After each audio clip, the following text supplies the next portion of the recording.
And in this reason, इस पूरे इलाके में और कोई कंट्री नहीं है जहां पे यूएस अपना बेस बना सकता है।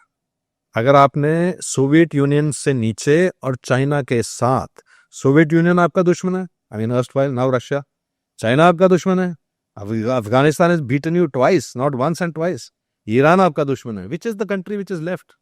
India will call on its terms. India को बोला था इन्होंने अपना गल्फ वॉर में कि आप भी भेजो अपनी फौज, इंडिया से no we will not send army. Token first gulf war we allowed some refuelling to happen as a token. Why? Because we have relationship with with Iraq. India has independent relationship with Iraq and with Iran.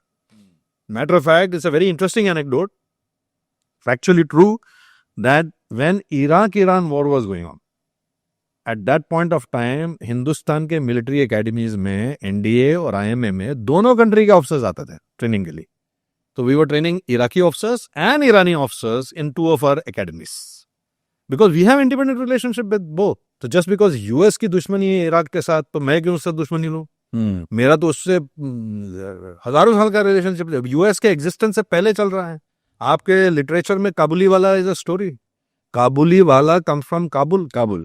सो अफगानिस्तान के साथ आपका relationship is continuing for centuries, this is not anything new. तो just because US की दुश्मनी है उनसे, इसलिए हम भी उनके, इट डजंट मेक सेंस।